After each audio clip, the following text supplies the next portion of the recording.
So here's a little bit of a review for our midterm coming up on Monday. So in Chapter 9, we did flow is velocity times area, Q equals VA.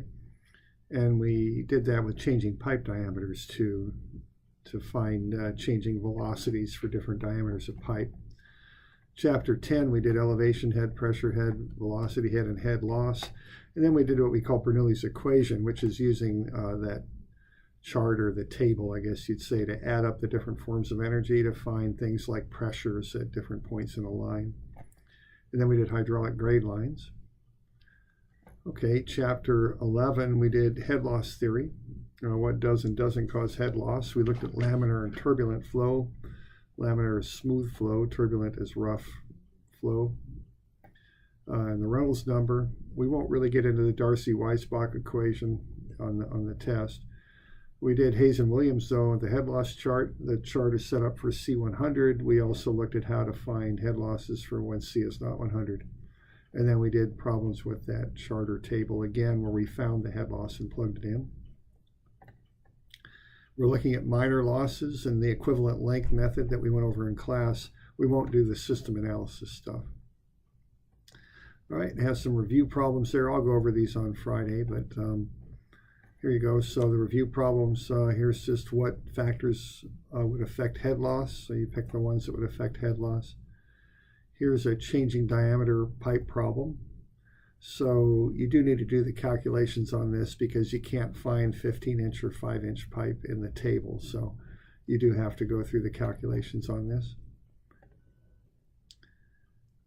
Here's you got the pressure here at A. The length of the pipe, the flow, the size, C at 100. You got the elevations at A and B. We want to find the pressure at B. So you just run through a table there, set it up, and plug in and find the pressure. You'd find the pressure head at B and then convert it to pressure on that one. Here's a minor loss problem. We got 2 runs of pipe plus a half open gate valve. You'd use that equivalent length L over D method to find the head loss in that system there. And then we've got a reservoir running down to a hydrant where you have to pick a pipe size to maintain a residual of 20 psi. Okay, and the flow is required to be 3,000 gallons per minute. So there's just some old problems from some old tests to help you review for the test. All right, we also looked today at piping systems. Okay, so when you deal with a city, what you have are a number of looped branches of pipe for your water distribution system. They're looped to improve the efficiency of the flow in the system. All right, so this it's a little bit more complicated analysis here to figure these things out. What's going to happen is you're going to have a flow into the system and a flow out, and the flow is going to split and go 2 different directions. So what you want to do is figure out how much of the flow will go, in this case, from A to B to C, and how much will go from A to D to C. All right, and the way you figure that out is you can look at this and find the head loss from A to B to C, and that should equal the head loss from A to D to C. So the flows will vary and balance out such that the head losses are the same going either direction. So that's how you analyze these looped systems.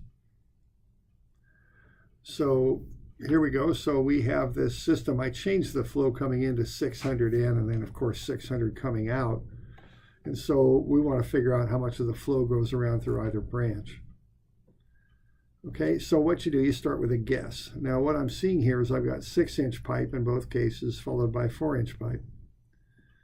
So what I want to do, I looked at the lengths, and this is 800 and 200, a little bit shorter, and this is 1,000 and 500, a little bit longer. Now that sketch isn't to scale, but that's the lengths of the pipe. So we got a longer run going around this way than we do down from A to D to C. So ABC is longer runs of pipe than it is from A to D to C. So based on that, I figured that more flow would go towards the shorter run of pipe. It's an easier path. So just guessing, we assume that 400 gallons per minute would go from A to D to C, and that would leave 200 gallons per minute to go from A to B to C. So the sum of these two is the 600, and we're just assuming that 400 gallons per minute goes on this branch from A to D to C, and 200 from A to B to C. So what we would do, we would check the head losses. All right. So if we've got 400 gallons per minute from A to D to C for the 6-inch pipe, that's 2.2 feet of head loss per 100 feet.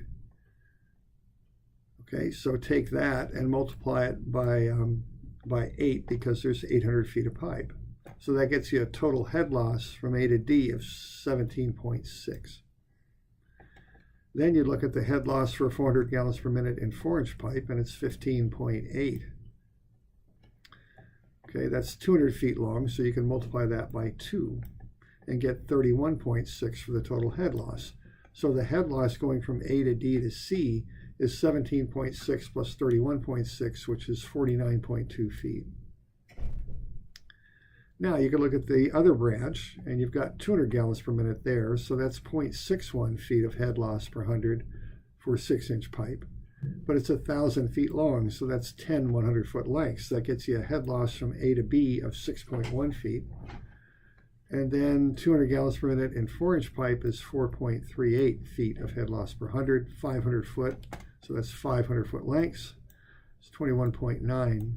So 21.9 and 6.1 works out to be 28 feet of head loss.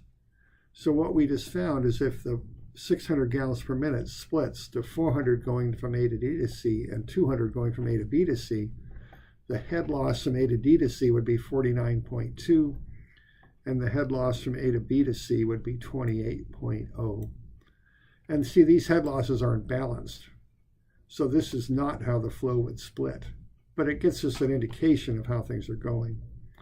So that's our first guess, and I can see that 400 had too much head loss, 200 had too little, so I'm going to adjust my guesses and maybe bring this down a little bit and this one up a little bit. So for my next set of guesses, I guess 360 and 240. Again, those add up to be the total of 600, which I changed that 500 to be 600. And then I can check head losses. So from ADC, if I check 360, I get 1.81 feet of head loss per 100 in 6-inch pipe and 13 feet of head loss per 100 for 4-inch pipe.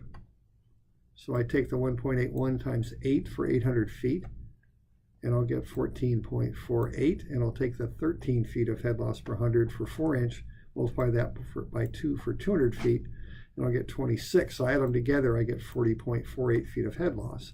So from A to D to C, I've got 40.48 feet of head loss. And then for the 240 gallons per minute that I'm assuming goes from A to B to C, for the 6-inch pipe, that gets me 0.85 feet of head loss per 100. So 1,000 feet long, so 10 100-foot lengths gets me 8.5 feet of total head loss from A to B. And then from B to C, I've got 4-inch pipe, 6.14 feet of head loss per 100 feet. Multiply that by 5, because I've got 5 100-foot lengths, I get 30.7. Add those two together, I get 39.2. Now these aren't exactly the same, but they're pretty darn close. And given as my head loss table is only in 20 gallon per minute increments for the different values that are given, I think that's probably about as good as I'm going to get. So I'm pretty confident here that if I put 600 gallons per minute into this system at A and take the 600 gallons per minute out at C, that will split something on the order of 360 gallons per minute going from A to D to C and 240 going from A to B to C.